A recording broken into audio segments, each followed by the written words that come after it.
सातवां श्लोक है। तो छठवां हो गया था ना, आरार्तिकम तरल बन।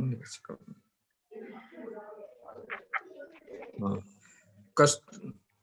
कस्तूरी कस्तूरिका कस्तूरिका रसमयी रिव पत्रवल्ली कुर्वन् मुखेषु चलनैरिव दिग्बधूनां हर्षादि प्रभु जिनाश्रयेण श्रेणेन बात प्रेंखद बपुर नटति पश्यत धूम धूम्रम। अब यहाँ धूप के विषय में बता रहे। भो भव्या, हे भव्य जीवो, यूयम तुम सब पश्यत देखो, कम धूप धूप धूमम धूप के धुएं को, जिनाश्रेण हर्षात नटति जिनेन्द्र भगवान के आश्रय में जाने से जो हर्ष उत्पन्न हुआ है, उससे मानो नटति नृत्यति एवं नाच रहा हो, मानो नाच रहा हो। किम लक्षणम धूपम, उस धूप का लक्षण क्या है?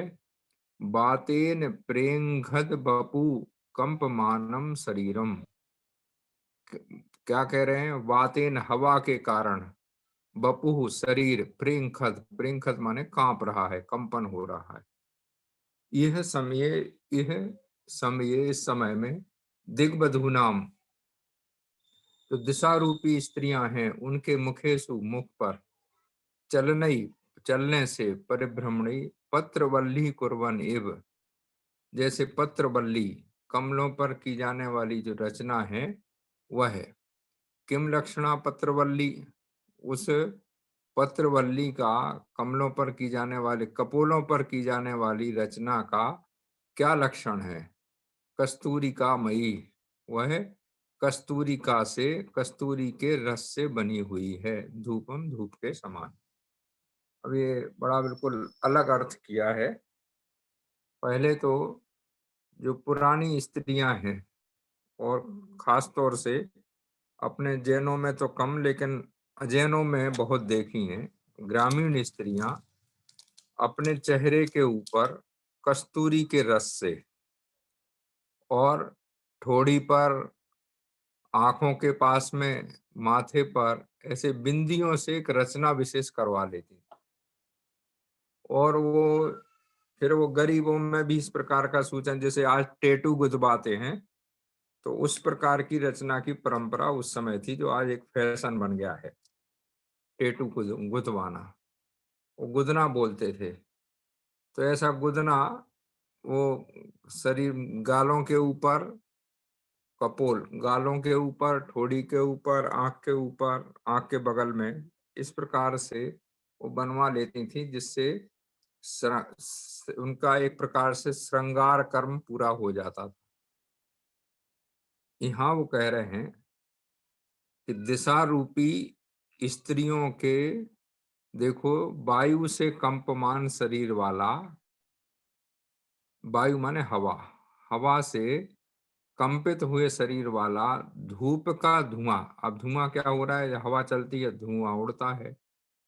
तो अपनी चंचलता से, कंपन से, मानो यहाँ दिशाओं रूप स्त्रियों के मुखों में कस्तूरी के रस से निर्मित पत्रवल्ली को करता हुआ, पत्रवल्ली एक आलेखन रचना को करता हुआ, पत्र रचना के समान, जिन भगवान के आश्रय से प्राप्त हुए हर्ष से नाच ही रहा है।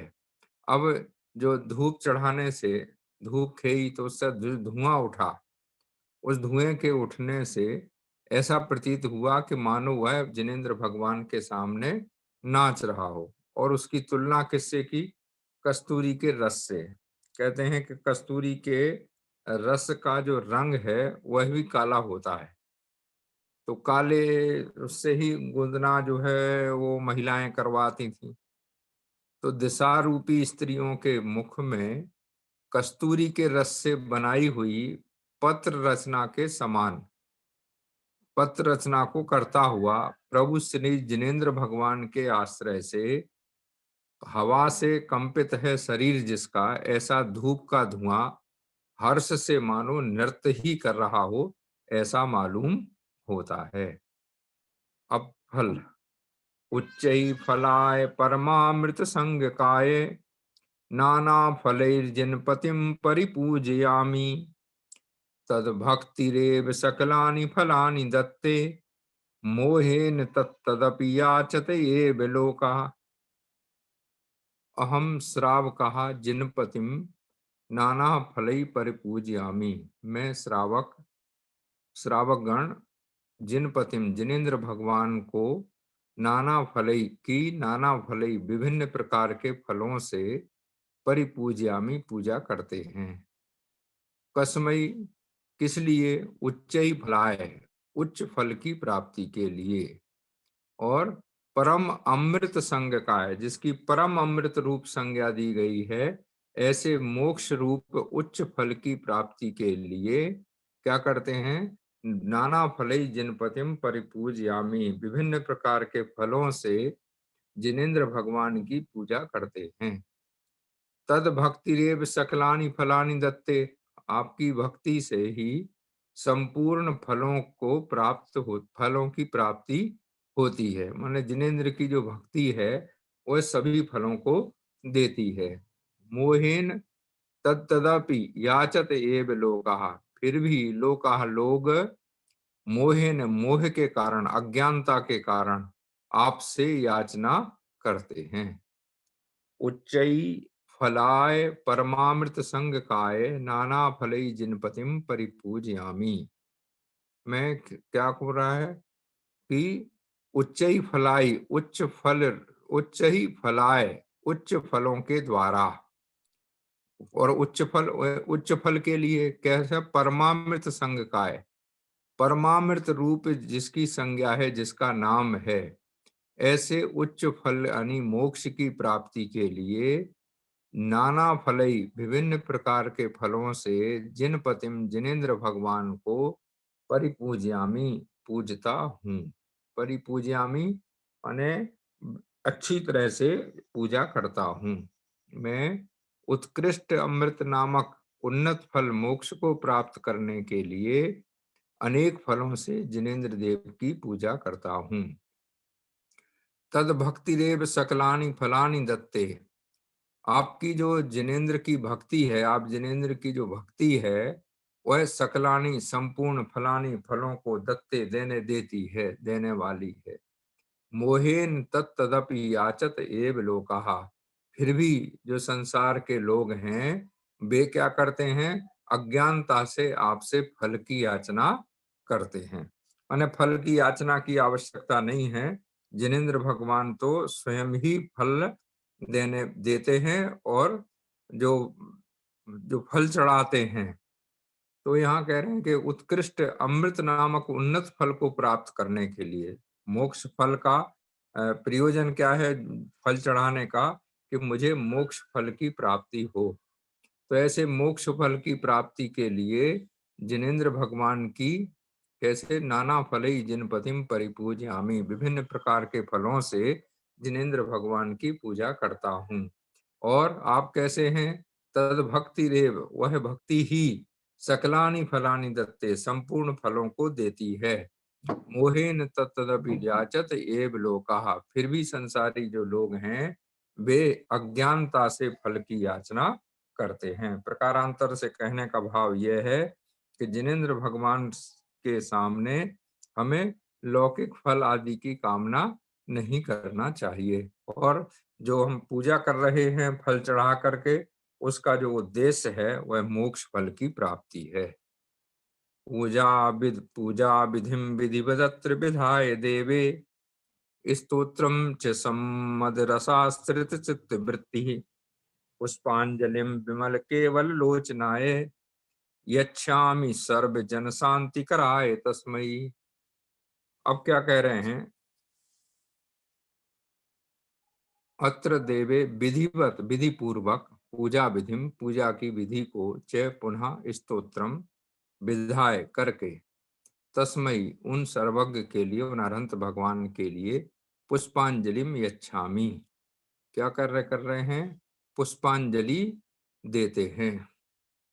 किम लक्षणो हम श्रावका, अहम में श्रावक का क्या लक्षण है? सम्मद सम्मद रसाश्रित चित्त वृत्ति, सानंद चित्ता। उनकी जो चित्त वृत्ति है वह कैसी होना चाहिए? आनंद से युक्त होना चाहिए। किम लक्षणाय देवाय, उन लक्षण, उन देव का क्या लक्षण है? जिनेन्द्र देव का क्या लक्षण है?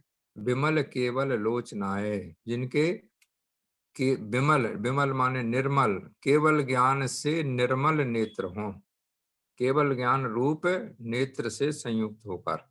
पुनः सर्व जन शांति कराए, और फिर सभी जनों की शांति के लिए। तस्मई उन।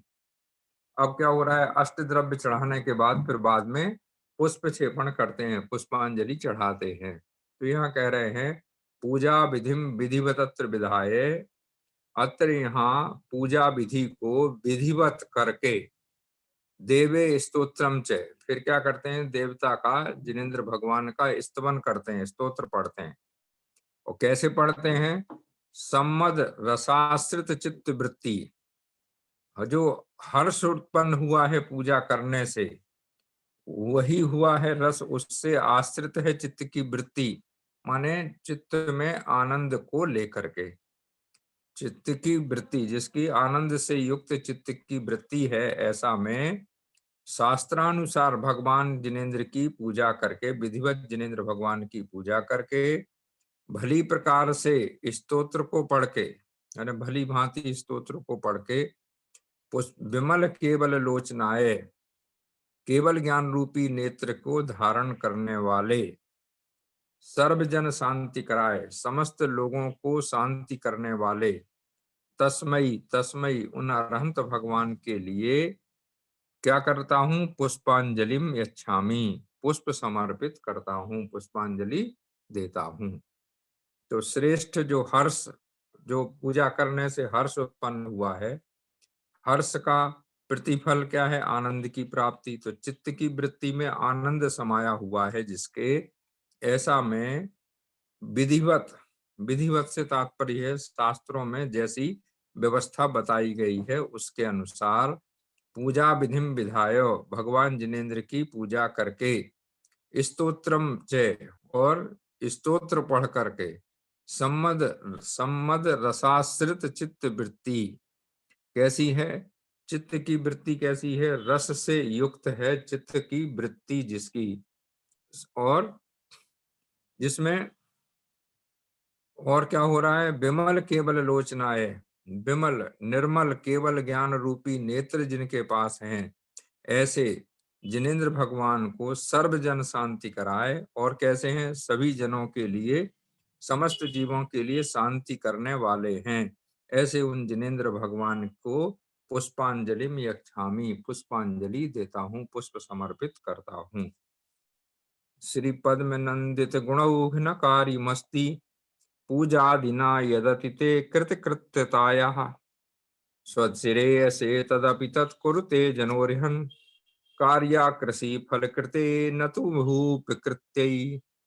अब क्या कह रहे हैं? वो अरहन, वो श्री पद्मनंदी गुणौघ, गुणों के भंडार, दे तव कृतकृत्यताया, कृतकारी होने पर, माने धन्यता को प्राप्त होकर, पूजादिना कार्यम न अस्ति। वो कह रहे हैं कि जब कृतकृत हो जाए, धन्य हो जाए कोई व्यक्ति, माने कृतकृत उसे कहते हैं जिसके कार्य संपूर्ण हो चुके हों, माने कुछ भी जिसके लिए शेष नहीं रहा हो, उसके लिए क्या स्थिति है? पूजादिना कार्यम न अस्ति, उसके लिए पूजा आदि कार्य नहीं है, माने पूजा आदि से कुछ भी प्रयोजन नहीं है। तदपि तो भी स्वश्रेय जना तत्, फिर तदपि तो भी स्वश्रेय से, स्वश्रेय से माने अपने कल्याण के लिए, जना मनुष्य तत्पूजादिकम कुर्वते, उनकी पूजा करते हैं। तत्र दृष्टांत है, उनके लिए दृष्टांत दिया जाता है। कृषि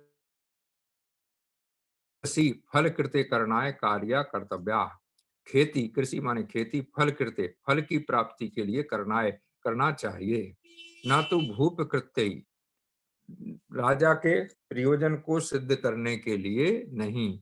लोकोयम आत्मना सुख हेतवे कृषिम करोति, लोग जो है वह अपने सुख के कारण से कृषि करते हैं, ना तो राज्ञः सुख हेतवे। राजा को इससे सुख की प्राप्ति होगी इसलिए खेती नहीं करते हैं। माने अपना प्रयोजन, अपना हित सबसे पहले रखा जाता है। अब यहाँ कह रहे हैं श्री पद्म नंदी नंदित गुणौघ नकारी मस्ती। उन्हीं पद्म नंदी जी कह रहे हैं, श्री पद्म नंदी जी, कि आपके के द्वारा जिसके गुणों की स्तुति की गई है, ऐसे अरहंत देव यद्यपि तदपि ते कृतकृत्यताया पूज्यादिना कार्य न कार्यम न अस्ति। यद्यपि जो जिनेन्द्र भगवान हैं वो कृतकृत्य हो चुके हैं। कृतकृत्य का मतलब उनका एक अरहंत भगवान का नाम है कृति। तो कृति सार्वम, ऐसा रतन कंड श्रावकाचार में आता है। कृति माने कृतकृत्य, जिन्हें कुछ भी करना शेष नहीं रह गया है, माने जिनके संपूर्ण कार्य हो चुके हैं। ऐसे जिनेन्द्र भगवान को आपकी पूजा से कोई प्रयोजन नहीं है। माने आप करें तो ठीक और नहीं करें तो भी ठीक। लेकिन फिर भी मनुष्य किस लिए पूजन करते हैं? तो कह रहे हैं स्वश्रेयसे तदपि तत्कुरुते जनोर्हन्। जन मनुष्य अरहन अरहंत भगवान की जो पूजा है वो किस लिए करते हैं? आत्म कल्याण के लिए करते हैं। अब उदाहरण दिया, अरहन कार्या कृषि फल कृते न तो भूप कृते। जो कृषि कार्य करते हैं किसान लोग, वह किस लिए करते हैं? अपने लिए फल की प्राप्ति के लिए करते हैं, न तो भूप कृत्य, न कि राजा के लिए। तो ऐसे पद्मनंदी आचार्य द्वारा गुणगान जिनका गान किया गया है, और जो कैसे हैं गुणौघा, गुणौघा का मतलब है गुणों के समूह है। ऐसे जिनेन्द्र भगवान के लिए, अरहंत भगवान के लिए, बीतराग भगवान के लिए, जो कैसे हैं कृतकृत्यताया, कैसे हैं कृतकृत्य हैं, आप पूरी तरह से कृतकृत्य हैं, इसलिए पूजादि ना कार्यम ना अस्ति। पूजादि कार्यों से आपका कोई प्रयोजन नहीं है। स्वश्रेय से तदपि तत्कुरुते जनोरिहन। फिर भी जो जन मनुष्य आपकी पूजा कर रहे हैं तो उसका प्रयोजन क्या है? स्वश्रेय से आत्म कल्याण की प्राप्ति, माने अपने कल्याण के लिए मनुष्य आपकी पूजन करते हैं। कार्या कृषि फल कृते। अब उदाहरण दिया, ये कैसे? तो उन्होंने कहा कि जैसे किसान खेती करता है तो किसके लिए करता है? अपने लिए फल की प्राप्ति से करता है, न तो भूप कृत्य, राजा के लिए, राजा के काम के लिए, राजा के कार्यों के लिए नहीं। माने जो पूजन की जाना चाहिए वह अपने प्रयोजन से की जानी चाहिए, अपने कल्याण के लिए की जानी चाहिए। अब अपने यहाँ पूजन में अभी ये अष्टद्रव्य से पूजन, फिर अष्टद्रव्य के बाद पुष्पांजलि क्षेपण, और पुष्पांजलि क्षेपण के बाद यहाँ पद्मनंदी जी ने बताया कि पूजा का प्रयोजन क्या है। तो पूजा इस प्रकार से, जब इस प्रकार से पूजन हो जाती है, तब जब शांति पाठ करते हैं, तब उसमें हम अपने साथ सबके लिए सुख की कामना करते हैं। तो इस प्रकार से ये पूजाष्टक नामक अधिकार ये समाप्त हुआ। अब करुणाष्टक। भाई साहब एक मिनट, एक प्रभुवन और ये, एक मिनट, ये और ना पूज्यार्थस्तो वितरागे, ये और बता करके भाई साहब, और नहीं हो तो कल कर। परमानंदई के कारण जी,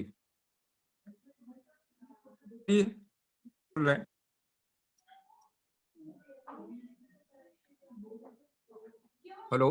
हाँ भाई साहब, हाँ शैलेश जी, ये मैं ही कह रहा हूँ, ये कुछ जो बोल रहे क्या? संबंधबद्ध का ये लिखा हुआ है ना पूज्यार्थस्तो वितरागे, हाँ ये और थोड़ा सा कर दे। हाँ, तो न पूज्यार्थस्तो बीतरागे न निंदया नाथ विभ्रांत वैरई। वहां कह रहे हैं कि हे भगवान, आपको पूजा से भी कोई प्रयोजन नहीं है, और निंदा से भी आपको प्रयोजन नहीं है, क्योंकि आप दोनों से मुक्त हैं। न पूज्यार्थस्त्वयि बीतरागी, आपको किसी की पूजा से प्रयोजन इसलिए नहीं है क्योंकि आप बीतराग हैं। और ना निंदया नाथ विवांत बैरई, और निंदा से भी आपको कोई परेशानी नहीं होती है क्योंकि आपने बैर को छोड़ दिया है। तो इस प्रकार से वही भाव यहाँ पर है कि जिनेन्द्र भगवान को तो ना आपकी प्रशंसा से कोई लेना देना है, ना आपकी निंदा से कोई लेना देना है और ना आपके अष्ट द्रव्यों से कोई लेना देना है। जो मनुष्य पूजन करते हैं, वो इसलिए करते हैं कि उन्हें उत्तम सुख की प्राप्ति हो, श्रेय की, कल्याण की प्राप्ति हो, मोक्ष की प्राप्ति हो। इसीलिए हर द्रव्य के चढ़ाने के साथ ही हम लोग जब जल चढ़ाते हैं, तो सभी का लक्ष्य एक ही है, जन्म, जरा, मृत्यु, विनाशनाय। तो जिसका जन्म, जरा और मृत्यु विनाश हो जाएगा, उसे मोक्ष मिल जाएगा।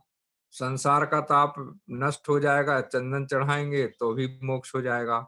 अक्षत चढ़ाते हैं तो अक्षत का मतलब भी जहाँ क्षति नहीं हो, जहाँ नाश की प्राप्ति, अक्षय पद की प्राप्ति के लिए अक्षत चढ़ाते हैं।